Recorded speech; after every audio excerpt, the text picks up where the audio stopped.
a red flag flying here. Hello and welcome to Socialist Think Tank. Happy St. George's Day to everyone. I hope everyone's had a wonderful day out in the sun if you were able to get out.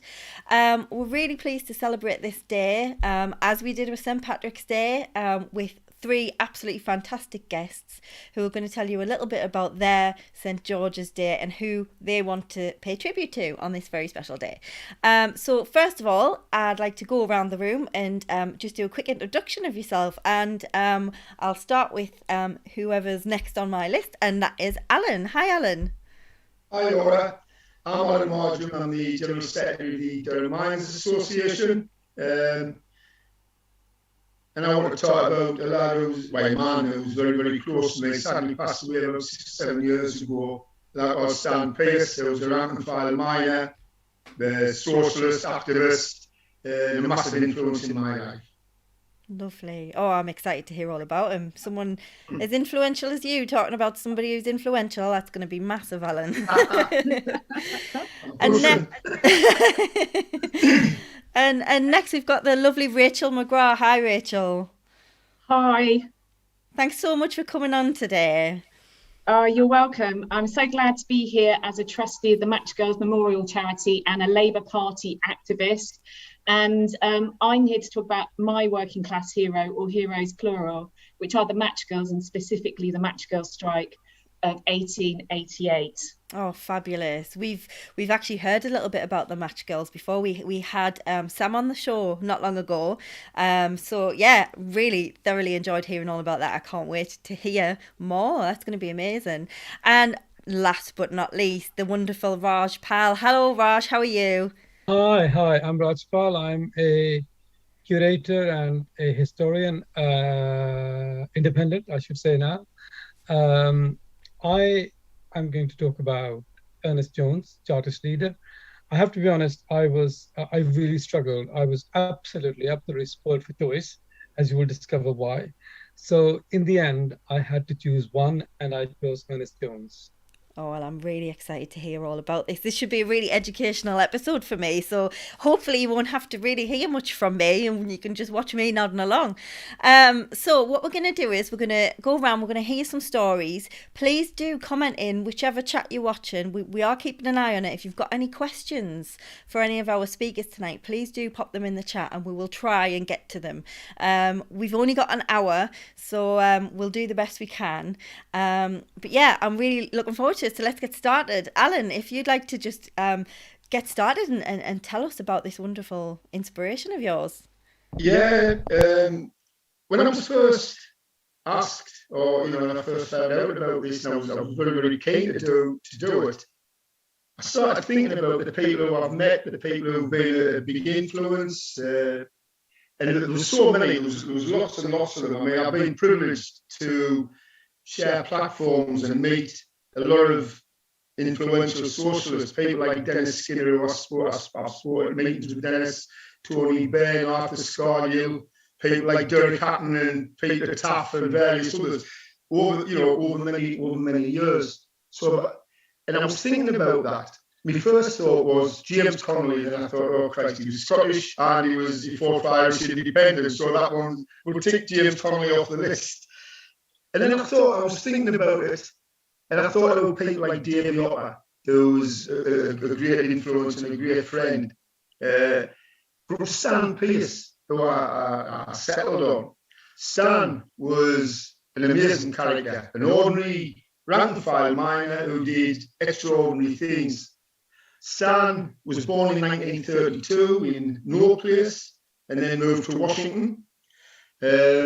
Stan was responsible for raising the NCB flag in 1947 at Washington Glebe Colliery. He was the youngest member of the National Union of Mine Workers at that colliery at that time, and him and the oldest member raised the flag on behalf of the people, for the people, and all the rest of it. So he had, tremendous history. I first got to know Stan in about 1977 when I was at the pit. And Stan was already very, very active in the Miners' Union. He was the Lord's delegate who would on a monthly basis attend revels, go to the council chamber and argue the case, argue resolutions that Weymouth Lodge had put into the council chamber, into the council, and in front of the executive committee and such like. So I got to know Stan, and I started attending branch meetings, lodge meetings, and got to know him very, very well over the years. Stan was a self-taught man. He left school, as I say, at 14. He's a self-taught man. He read profusely. He read a hell of a lot of stuff. And he passed that down. Stan always extolled the virtues of education. And Stan would bring, at various stages of our development, I mean, he was responsible for getting Dave Locker involved as well. He was one of those influential in getting Davey involved. And he got me involved and lots of others. And at various stages of your progress through the lodge, he would bring various pamphlets in. He brought pamphlets and books and stuff like that. Now, Capitalism on Trial is one that comes to mind. The first one he ever recommended to me, the first book, was The Ragged Trousers Philanthropist. I think every socialist started off by reading The Ragged Trousers Philanthropist. And so Stan brought that in, and I read that. And then he brought other stuff in, and he bring these pamphlets in, written by people like James Connolly, written by various other socialists. And I remember one time we were sitting talking, we were sitting over a pint discussing American politics. And I made the mistake of saying, well, America is just a capitalist society. They haven't got any history of a working class movement. The following day, he brought us a book in by an author called Upton Sinclair called The Jungle, which is about union organisation in a meat processing plant in America. And then he introduced us to an American-made film about the big strike in Harlan County. It's called Harlan County, USA, where the Pinkerton Detective Agency were involved, who were killing pickets and all sorts of things. So Stan had this gentle but firm way of putting you right. Wouldn't pull you down, wouldn't try and humiliate you, and he never ever did that. He'd say, right, read that. That was your view. You said this, read that, and then we'll come back and we'll discuss it again. So he did that for years and years and years. And he also had a very dry sense of humour. I remember one time we were at Weymouth. I'd recently been elected as Lord Secretary, and at that time, Weymouth was the biggest colliery, just after the strike, was the biggest colliery in Durham, in the Durham coalfield. And our membership was something like, just the NUM branch was 850 members. So I'd been elected when David Yockle was elected to Durham, to the job I've got now. And there was a colliery consultative meeting on the Tuesday. And as usual, I was really keen, and I'd be at the pit. I'd be at the pit to say at 6 o'clock, men go down in the pit and talk to them and find out if there was any issues. And then I'd be in the union office preparing the minutes, preparing our agenda for the meeting. Did a disciplinary hearing and this, that, and other. Waiting for these two, waiting for Stan Pearce and Harry Dinnan coming in. Harry was our Lord's chair, and Stan's wit, because they were late, and I was climbing the walls, and I went absolutely bananas when they came in, and I was less than courteous, less than polite to them, shouting, bawling, and swearing at them. And Stan says, "Well, what are you doing here? Just stop there. Just hold your hand. What are you doing?" So I reeled off everything that I've just reeled off there, and what I'd said, and what I'd done through the day, and blah blah blah.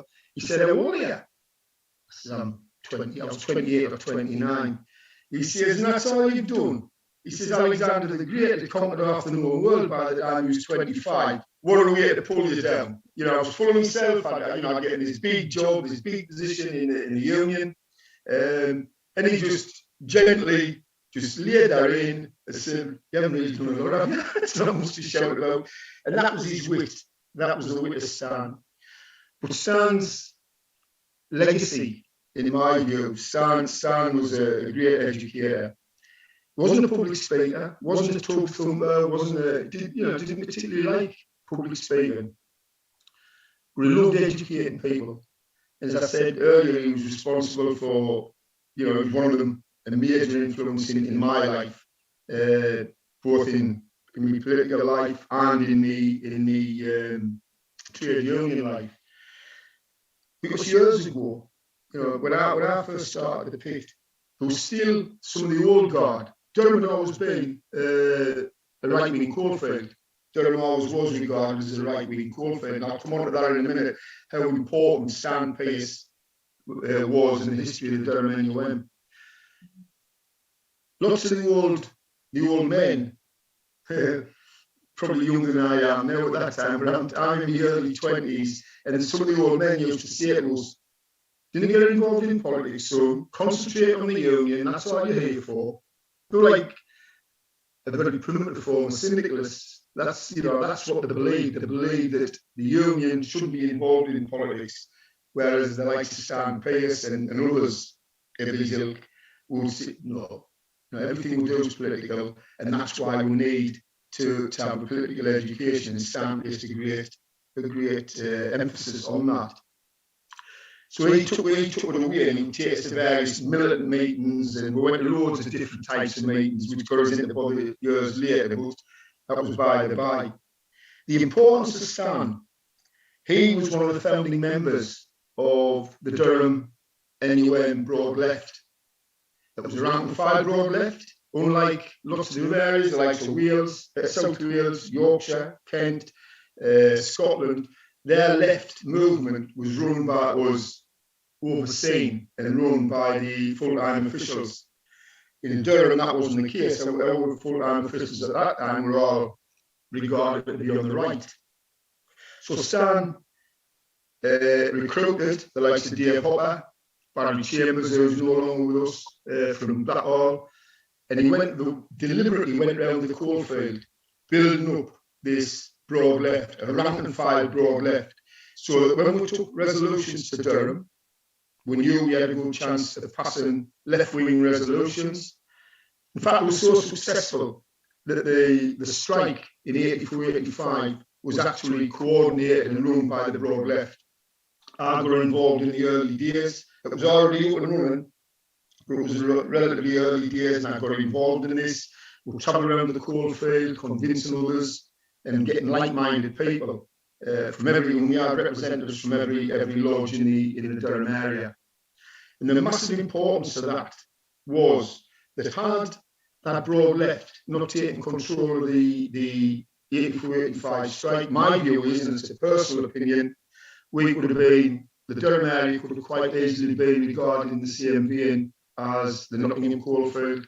Yes, you would have had lots of people out, you would have had lots of us out, we would have been on strike, but I tend to think we would have been in the minority had it not been for the likes of Stan Pearce, who diligently organised the left in the coalfield from the mid-70s right the way through to that point. So he was an ordinary man who did really, really extraordinary things. As I said earlier, he wasn't the one for standing and public speaking. He wasn't the one for beating the drum. But to sit and talk, you would sit and talk for hours, because he had this just tremendous persona about him.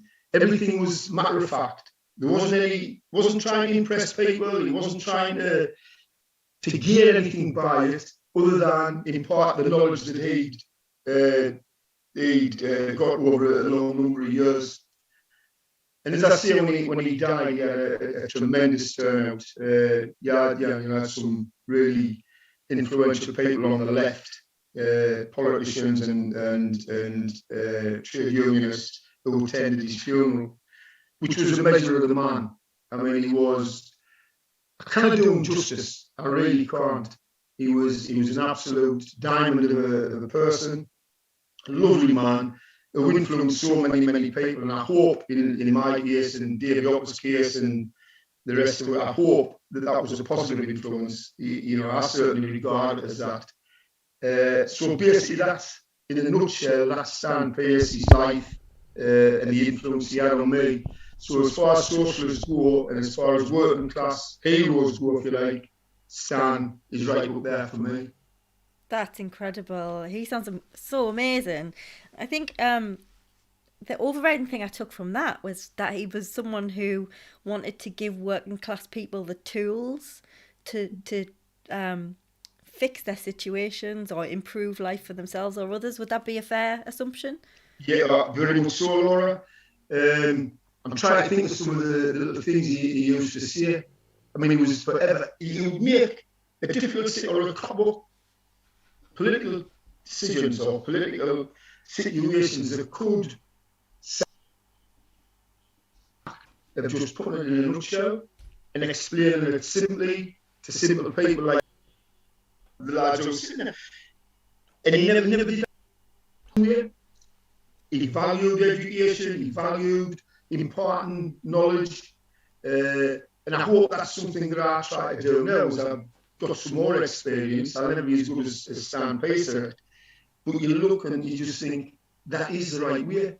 Because if we don't help ourselves, nobody else is going to do it for us. And I think that was at the bottom of the pillar of Stan's argument was we've got to do it for ourselves. We've got to do it as a collective. Working people have got to do it for themselves as part of that collective, if that makes sense.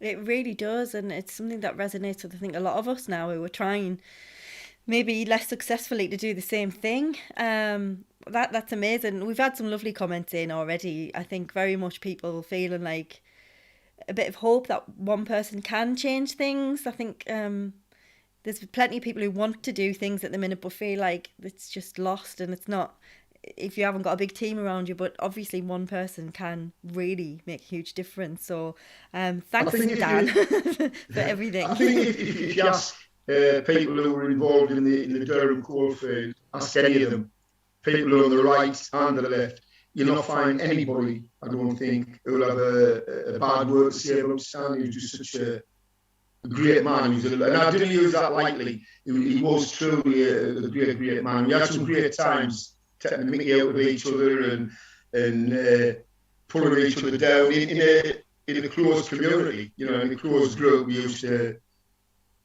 take the mickey out of each other and brilliant, just absolutely, and a privilege to have known him. Oh, lovely. I'm really sad that I never got to meet him, and I think certainly someone that I think a lot of us will want to find more about. I think he sounds incredible.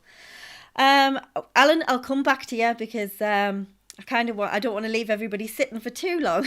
We'll do another once round, but I'd like to come to Rachel now. Rachel, I'm dead excited. If you'd seen the interview I did with Sam about the Match Girls, I was like a little kid in a sweet shop. I loved hearing about it, so I'm really excited to hear about this. So yeah, take it away and let us know what you want to tell us. Thank you. I'm so glad that I've got this opportunity to tell their story, and I feel really, really honoured. It's a story of true courage and solidarity in the face of the powerful. And also it's a reminder of that, people can, if they organise, stand in the face of adversity and win. And also the Match Girls are the grandmothers of the Labour Party movement and trade union movement. And we really, really shouldn't forget that. I think a lot of people are probably aware of the 1889 dock workers strike, but they're unaware of the events that led to that, the spark that ignited that new union movement. And it all starts in the 1800s in Victorian England, in the East End, where we hear lots of history stories about the feckless poor and workhouses and good middle class people, doing their best to help the poor out of their situation. And this is a time where there was no public health services, there was no education for those living in poverty. And if people didn't like their work, they couldn't just simply say, well, sod this, I'm off to the job centre, or I'm going to look online for another job. That was their job for life. There were no working contracts. There were no employment contracts. 0-hour contracts are bad enough. And, we're not too many miles away in terms of relative poverty from those times when you think about the situation that lots of workers find themselves in after 10 years of austerity, in the face of Tory corruption and billionaire-owned monopolies like Amazon. But nevertheless, back to that time, these Match Girls were working at Bryant and May Match Factory in Bow. Matches at that time were big business. You know, so at that time, Bryant and May were taking over 20% dividends for their shareholders, whilst paying these women and girls starvation wages. And these girls, in spite of that, were very feisty, were very strong, and pulled together. So before we get into the story, I just want to, deconstruct some of that narrative. These girls, outside of their exploitative work conditions, used to go to music halls. They knew all the songs of the day. They would club together to buy hats and buy colourful feathers that they used to wear to the music halls and for their dates. They sorted out their issues with organised fistfights outside of the factory gates, and they were left alone by the police. But they looked after each other. They made sure that if any of their fellow workers were sick and ill, that they got care, they got food, and shared finances. So real kind of example of loyalty and solidarity, in spite of them all living in very, very difficult circumstances and situations. Well, anyway, they were working something like at least 12 hours a day. They were working in a factory using white phosphorus. And white phosphorus, some may know of what's called phossy jaw, but for those who don't, the way that they made the matches was a piece of wood dipped in the phosphorus at each end and then chopped in half and then put in boxes. Well, white phosphorus caused bone cancer, and they were eating their food, their lunch, in those circumstances. They weren't eating in a separate food hall.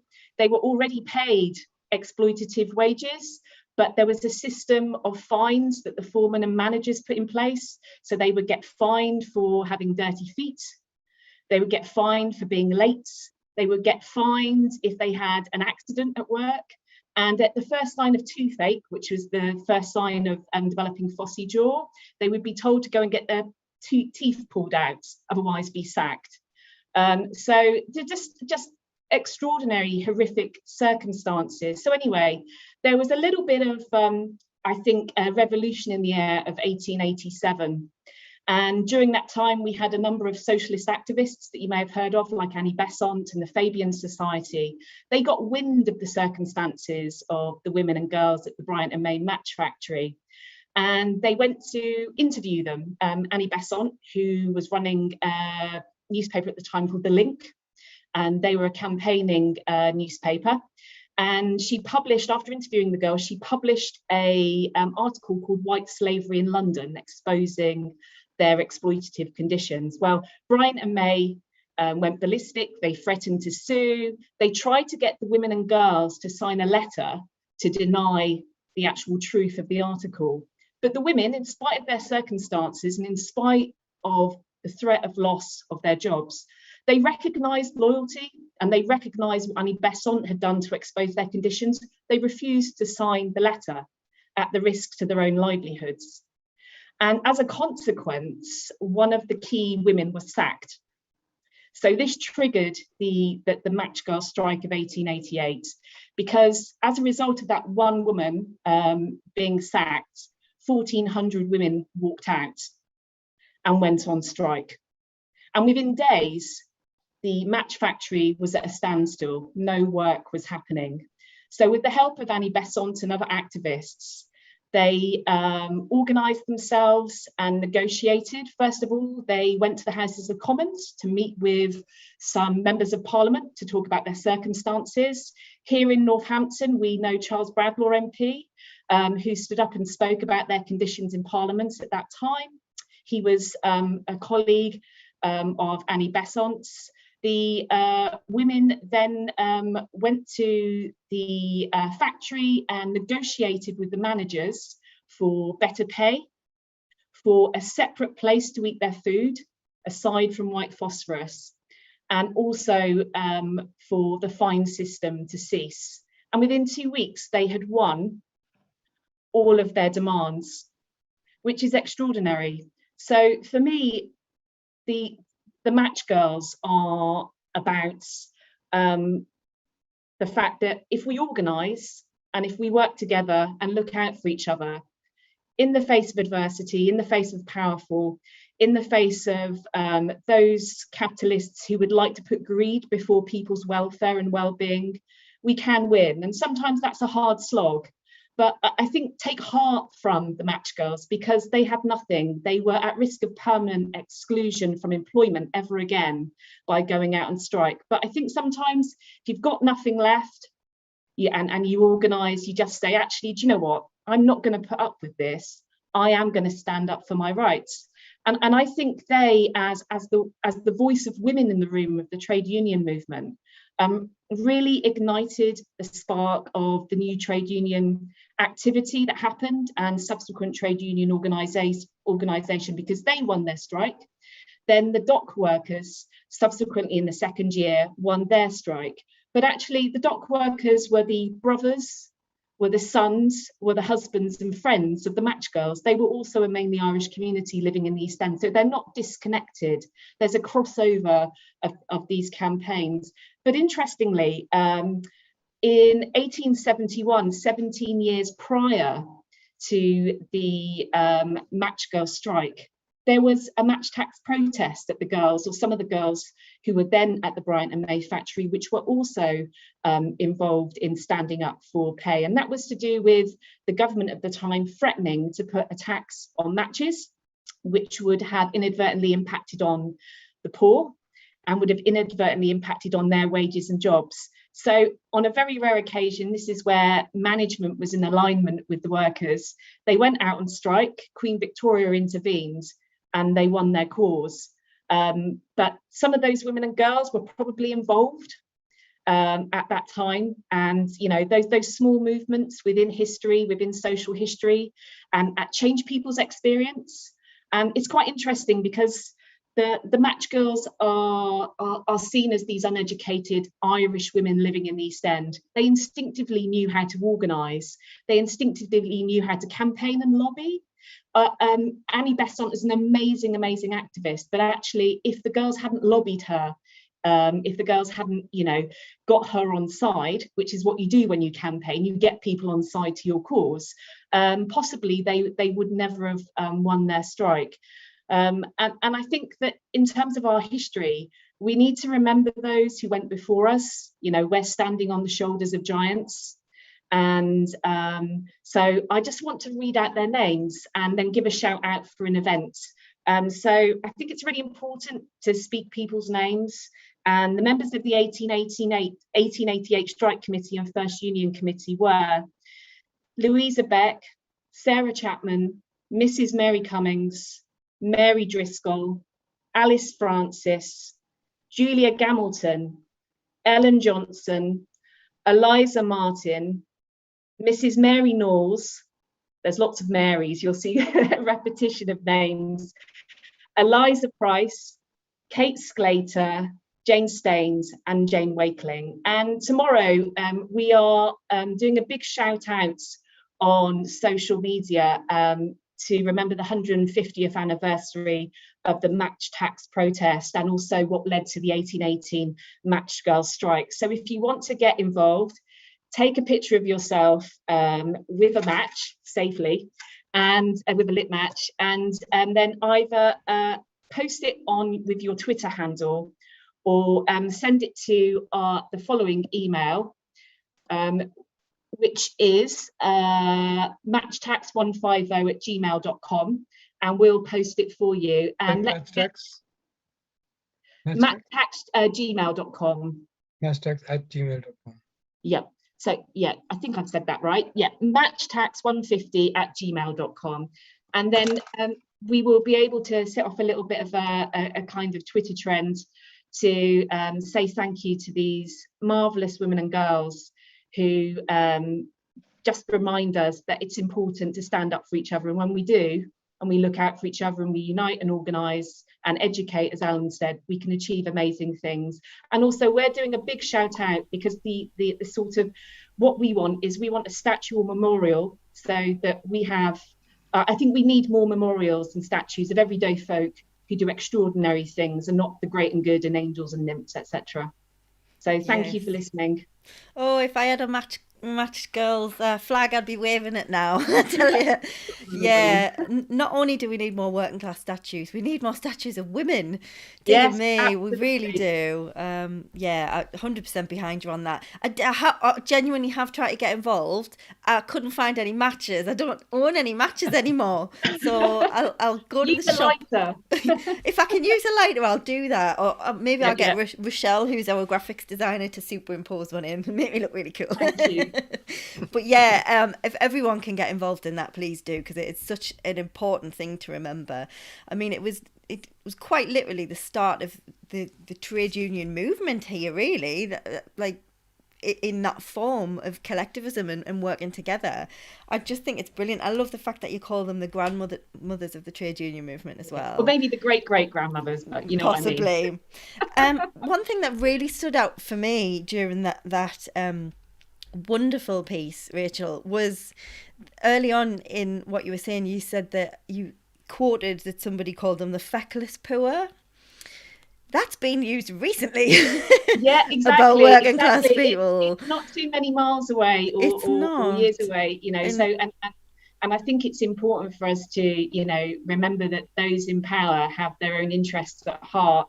And if those girls could stand up for themselves in spite of the stigma of that time and in spite of their much, much more insecure conditions, then we can do the same with a little bit of courage. Yeah, absolutely. Absolutely. Fully agree with that. It's incredible.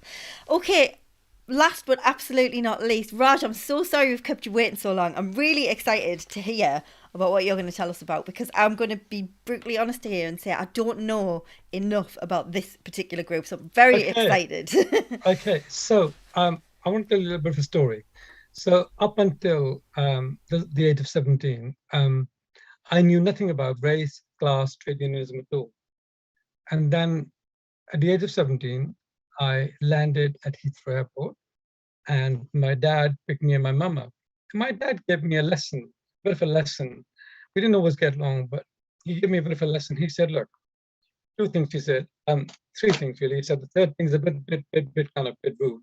He said, firstly, he said, newspapers in this, you should always read a newspaper. He said, newspapers in this country is absolutely crap. But read The Guardian, he said. So it's been an unhappy marriage, but I'm still married to The Guardian. Second, he said, never, ever, ever cross a picket line and join a trade union. What the hell is a trade union? What the hell is a picket line? So he told me what those were. And the third one, slightly rude, he said, how should I put it politely? He said, never go to bed with a Tory, he said. Yeah. So I've adhered to all three of them. So really, I kind of left home very early on, at the age of 18, very soon after coming here, and I had to look after myself. And those were interesting times in the mid-70s, mid to late 70s. I got drawn into two things which fundamentally altered me. The Anti-Nazi League, because those were very difficult times then. And there was a strike of, funnily enough, having Rachel, you talking about the Match Girl strike, that's an iconic strike. The same time as Grunwick's women's strike was a small strike in Slough at a sweets factory called Chicks. That was predominantly 89% of the people there were Asian women as well. Very, very bad conditions. So those two things drew me at a very young age, as a teenager, unusually, to not just politics of race and ethnicity, but also politics of trade unionism. So from that, my life kind of changed. I kind of started to take interest. I went to university as a mature student, and at university, of course, I came across the one and only, my great guru, E.P. Thompson, and my Bible, The Making of the English Working Class. And through studying at university, through my own kind of learning, I learned about trade unionism, I learned about class. And so I am one of those people who, although race and ethnicity are important factors in my life, if I was to ask myself to be defined by something, it's actually class identity that really shapes me very much. Which brings me just very quickly to my hero that I've chosen, Ernest Jones. I want to start with Ernest Jones's life and to give his beginnings, to get you some sort of idea of where he ended, the journey that he made. It's not similar to mine because I don't come from his background. But in a sense, it's kind of there is kind of some compatibility that makes you think. He was born his father was an equerry to the Duke of Cumberland. He was born in Germany. Very well, his father was a major, by the way, and an equerry to the Duke of Cumberland. His father was very well off, and he was very, very well educated. And he inherited some property on his father's death, some considerable property, which typical Ernest Jones, he kind of wasted, and as a result became bankrupt as well. He was very, very well educated, and he moved back to England in 1838. Now, 1838 is a very important year because just a few years earlier, 6 years earlier, the Great Reform Act of 1832 had been passed, which people hoped would extend the franchise to working class people in this country. Instead, what happened was that property qualifications and so forth, and so on and so forth, it extended the franchise to to wealthy middle class men. So that gave rise to the Chartist movement in this country, which I think is one of the biggest movements modern times for working class democracy and working class demands. Now, the Chartist movement is so-called. You said to me, Raj, assume that nobody knows anything. So I'm just going to go through what the Chartist movement. The Chartist movement was set up by working class people to demand rights of vote, demand the right to elect their own representatives. The reason they were called the Chartists was because they had a charter of 6 demands, of which were universal manhood suffrage, equal electoral districts, vote by ballot, and annually elected parliaments, payment of members' parliament, and above all, abolition of property qualifications. Now, the movement ebbed and flowed, and by the time that he had moved to England in 1838, the movement, as I said, was really beginning to get into a high point. Now, here's the interesting thing about him, which really fascinates me. He was from a very elite background.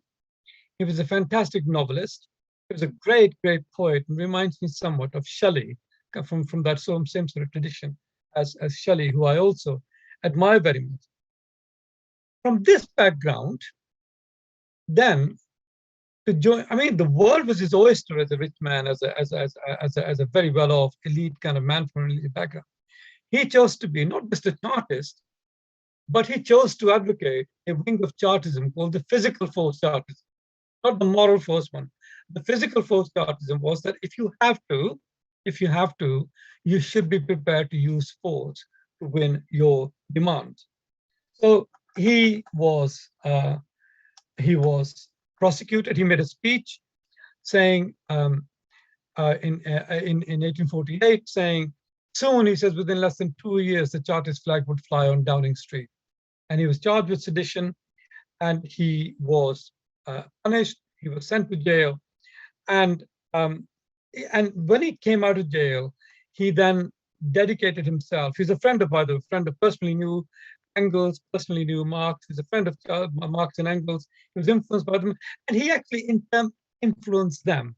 And he started newspapers. He campaigned all his life. And when he died in 1869, 100,000 people in Manchester attended his funeral. That was the mark that he'd made. Now, so far, so good, and kind of normal as well in some senses. Here's the sting in the tail. What I think elevates Ernest Jones, even for that time, and even for us today, into stratosphere, was his politics. We think about today, for instance, we have a leader of the Labour Party who is so keen to show his patriotism, so keen to fly the national flag, that he's willing to wear his underpants over his pants to show his sense of patriotism. Ernest Jones, in his lifetime, didn't just support Irish independence. He supported what he called Irish liberation, the right of the Irish to liberate themselves. In prison, really, really horrible conditions when he was put in prison, a damp, dark prison room, which measured no more than 13 feet by 6 feet. His health was very, very badly damaged. And that's when he does something absolutely fantastic, which really brings me to him. He writes his epic poem called Revolt of Hindustan. He becomes one of the few people in this country argue that Indians have the right to end East India Company control in India, the rule of the East India Company. If they revolt, they would be doing so. 10 years later, when the Great Rebellion of 1857 broke out, he was proved right.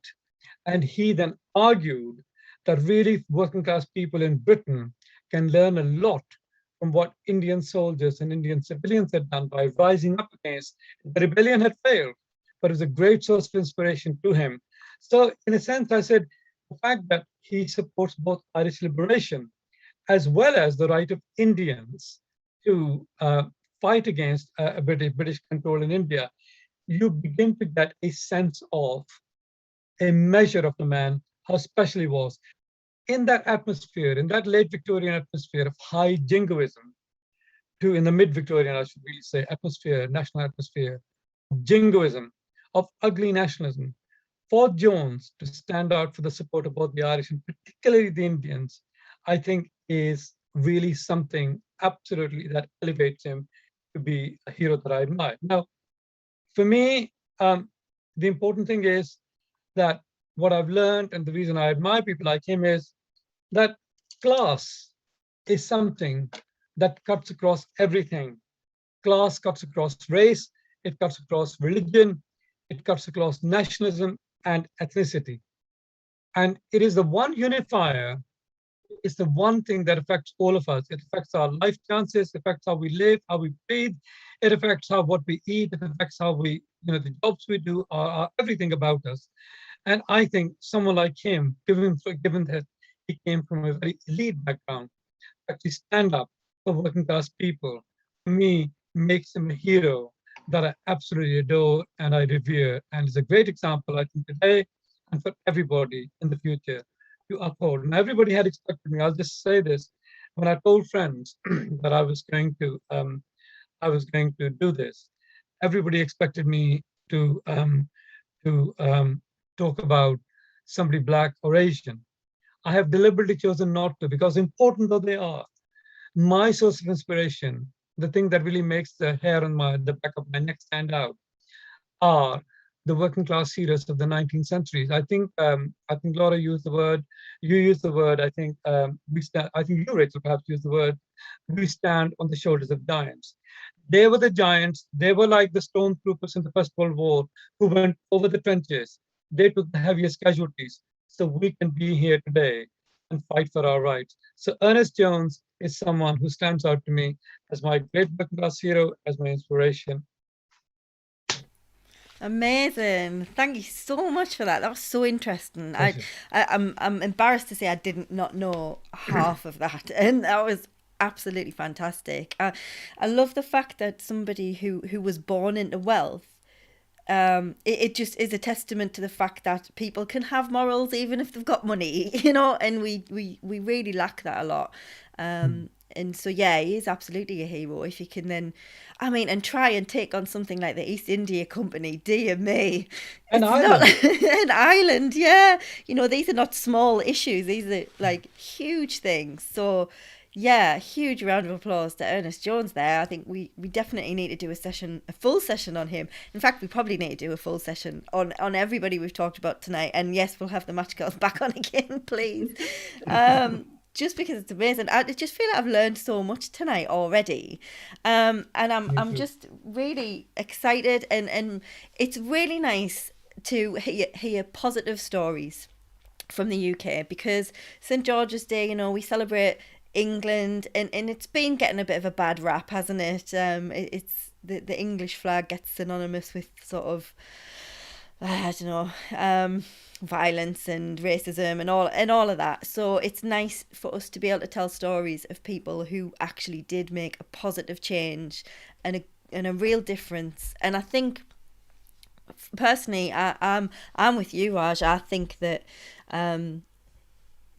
the major issues we have here, and we have a lot, to be fair, but they're all intersectional, but they definitely have a class issue running through them. We definitely have an issue with the people who want to be in power and the rest of us. And I think that, funnily enough, has kind of been sewn through every single one of your stories tonight, that it's the working class people coming together and rising up against the powerful, in whatever way, shape or form that takes. That's what makes us, you know, win. It's what collective action has just such power if we can have the courage to do it. So for that reason, that makes me proud to... Do I identify as English when I'm half Irish? If I could just add proud of England. I've also done this deliberately because I think that there is a conscious attempt to divide us on the basis of identity, on the basis of race and ethnicity. And there's a bit of dog whistling. When the phrase working class is used by a lot of commentators now, particularly within the context of the Labour Party losing its so-called working class base, etc., the assumption is that only white people are working class. It's an unsaid assumption, but that's where the dog whistling comes. You know, you are not a party of the working class anymore. Yeah, partly that may or may not be true. I'm not going to get into that discussion. But the fact that Black people, Asian people, people like myself, disabled people, gay people, transsexual people, that we are not thought of as working class, I think shows the reactionary and backward nature of a lot of the narrative today, which sees working class simply as white. And I think that idea is such a disgusting backward reactionary idea that I think we should actively strive to drive a stake through it really hard. You know? Absolutely. I think you couldn't agree more. Alan, did you want to come in there? Yeah, just to follow on from what Raj is saying. I mean, I was once asked, because I did some obituary for some Chinese miners that happened. Some Chinese miners had been killed in a yet another disaster in China. And I was asked by the TV, do you feel you've got something in common with miners in China? I said, all right. I've got more in common with miners in China, United States, in Africa, and wherever they may be in the world, regardless of colour, creed, doesn't matter. I've got more in common with them than I have with Boris Johnson and members of the Bullingdon Club, and always will have. And we've still got this perception, and I think Raj is spot on. I think he articulated a lot better than I can. But we've still got this perception that people will pigeonhole people. We're doing a class someone, you see someone who's Asian or Black or, in one of the minority groups, and we don't naturally see the working class. This is another working class person. We pigeonhole them into being that's an Asian person or a Black person or a trans person or a gay or what. And that's sad. I think that's sad. If we haven't moved on far enough, we're in the 21st century, we haven't moved away from that. I think we've got a lot to do. We really have. Yeah, I agree. And I think what Raj says is right as well, that not only have we not moved on far enough, but people are actively pushing these narratives to divide us, because they don't... The amount of working class people in this country, if we collectivised... There'd be trouble. Rachel, sorry, did you... Oh, sorry, Alan. Rachel just got a hand up. Rachel. That's okay. Thank you, Alan. I'm just going to say it's the classic adage of divide and rule, isn't it?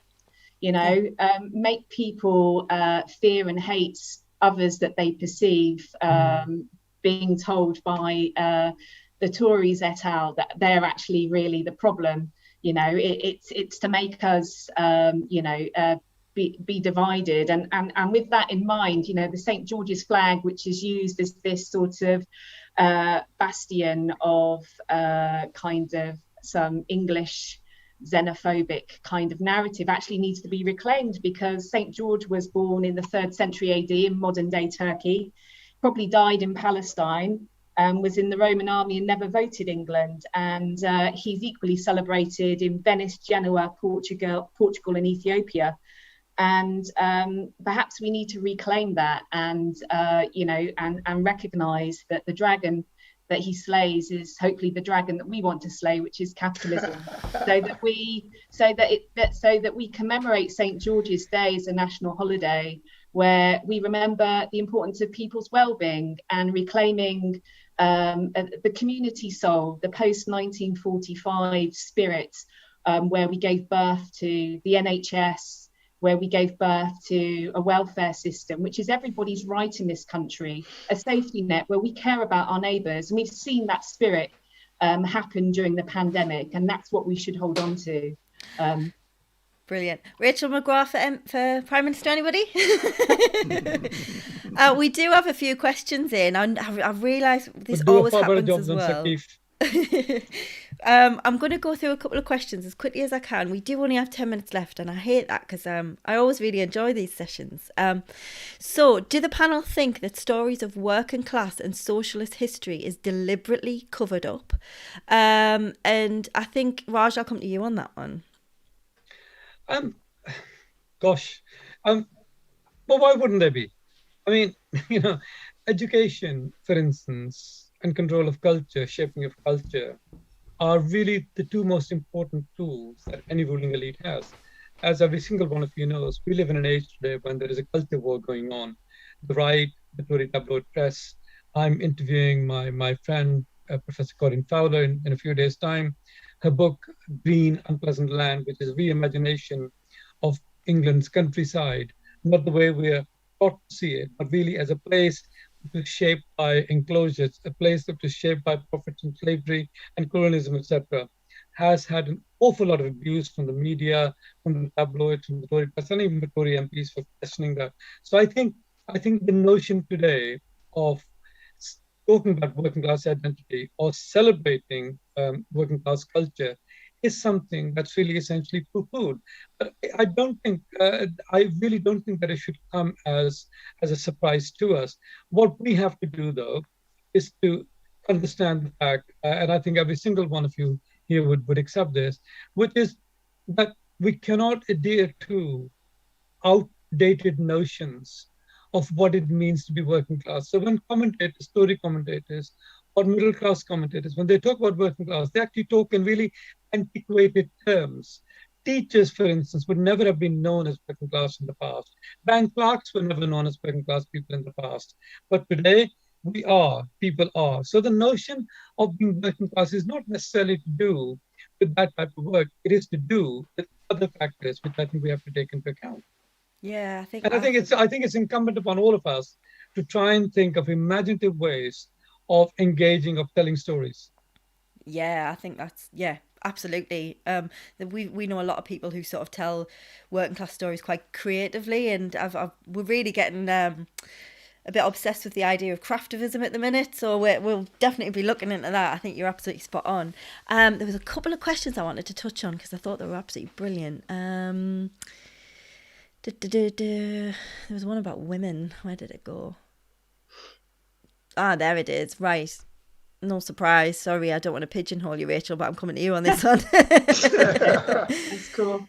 Does the panel think the role of women, both as activists and supporters, in socialist and trade union history is undervalued? I think you can answer that in one word, but please do. Please do. Absolutely. But I think it's getting better. And I think the Trade Union Congress have particularly during their centenary in 2018, of doing a lot of work to recognise the role of women in the trade union movement and providing them with that platform and voice. Solidarity is across the genders, and I think this is a great example. Women in the Room, Forgotten Labour History. It's a book that I would recommend. And just really kind of giving a nod. I think we stand for equality because when we make life better for women, we make life better for all of us, future generations. Yeah, I'd absolutely agree with that. And with my other hat, the Women's Banner Group, we tend to do exactly that, and it's about trying to bring stories back that no one's remembering, and similarly with the Match Girls, and I know a group we're involved in that we've seen loads of different groups up and down the country. We're trying to get blue plaques, statues, books written, because our histories just get forgotten about, even though we played such a huge part. Alan, did you want to come in there? Yeah, just on that issue about on the subject of women being undervalued, and I've been a part of that. As part of the National Union of Mine Workers, the role that women played in the 84-85 strike in particular was absolutely immense. I mean, I've had the privilege of meeting lots of, not all of them, but I've met lots and lots and lots of them, particularly the leading lights, if you like, the ones who, stood out from everybody. And there's too many to mention. I'm not going to mention names because I'll miss somebody out and I'll get wrong. I'm more frightened of them women than I was of about 2,000 men standing in front of 2,000 men arguing in a union meeting. So, but yeah, the contribution that they made was absolutely brilliant. It's recognised now. It wasn't for a long time. A lot of people believed that the women's role should be making the sandwiches, making the dinners, looking after the kids, and the men will do the business on the picket lines. Well, women have been very successful, and that's all I can say about that. The legacy of the women from, I'm almost tempted to say the older women, but I'm going to refrain from that because I'll get parts of me body in my hand in a moment. The legacy of these women was in front of you now, Laura Daly, Lynn Gibson, and Sam Townsend, and many, many others. A vibrant young women's banner group who were politically active, who were absolutely brilliant, and that's a direct legacy of the women from 35, 40 years ago, and before that, going back to the Match Girls. But we just, I think, to wrap it up with Sam, I'm rabbiting, but to wrap it up. Yes, they were undervalued, and by God, I hope we can put that right. Oh, thank you. I think things are moving in the right direction. But it's a class issue as well. I go back to what Raj said. There are so many people who are undervalued in our society. We've seen that with key workers. They were valued for a bit, and now it's like, oh well, we don't need them anymore. Just let them get on with it. Right, okay. Do you think that the class system or class itself is divisive and separates us? It's interesting considering we've spent the majority of tonight talking about work and class. I'm going to come to you all on that. Raj, I can see you shaking your head. No. I was saying, no. It does divide. It's obviously because it's a type of hierarchy, isn't it? It's like, so in that sense, it divides us. The reason I was shaking my head was that it doesn't divide us. Those of us who regard ourselves as working class, we can be of any gender, we can be of any race, any ethnicity, any religion. Class is the only unifier that makes us see that regardless of who we are, we have a common interest and a common oppressor.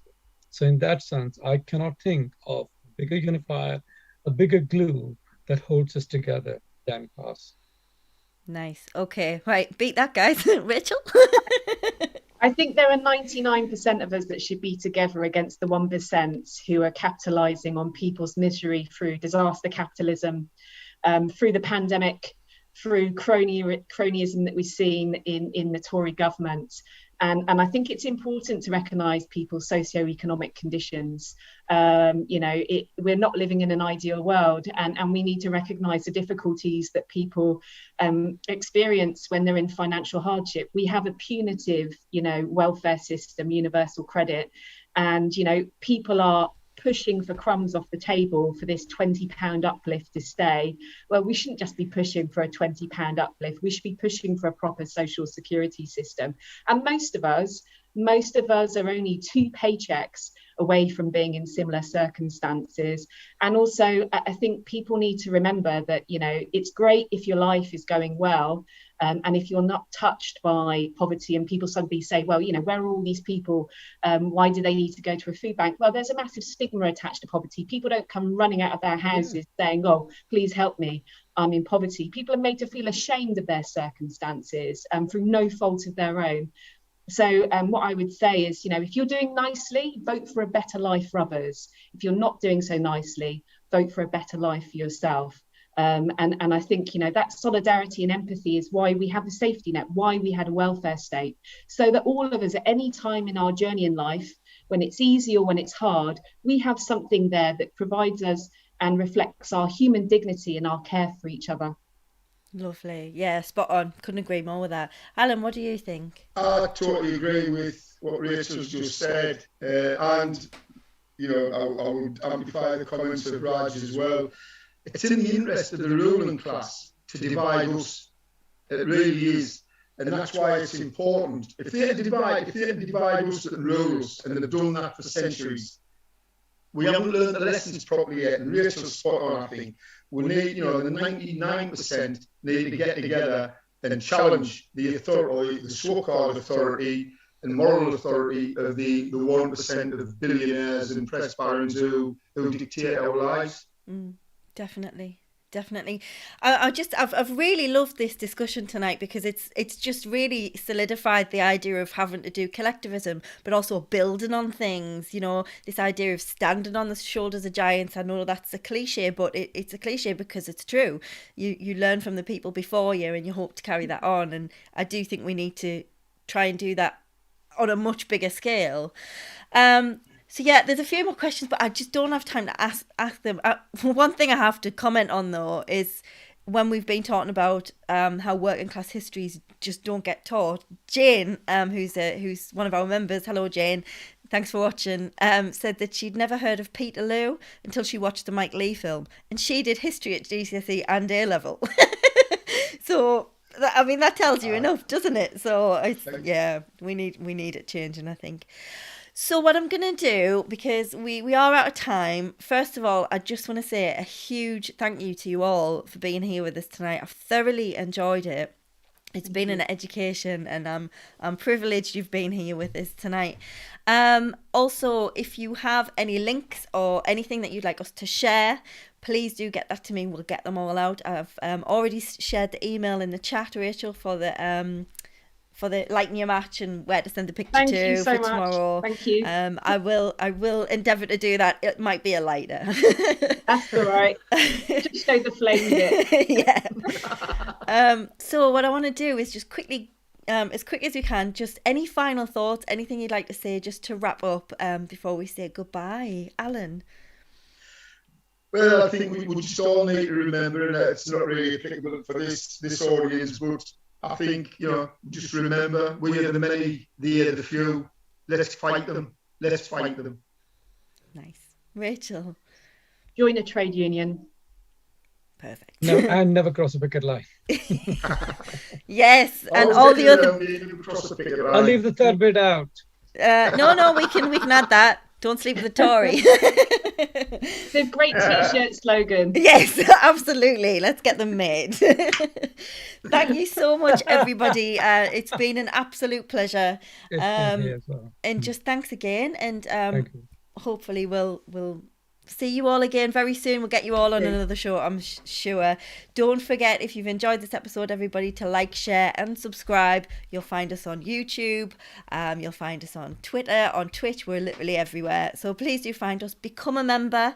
You can do that for free because we are socialists. However, if you do have a bit extra to contribute, we would absolutely love that as well, just because this does cost us a little bit of money. Any help is greatly appreciated, but as we say, we don't ask for that really, essentially, because you can be a member. We are socialists, so you don't get any extra little treats for paying. Everyone's treated the same.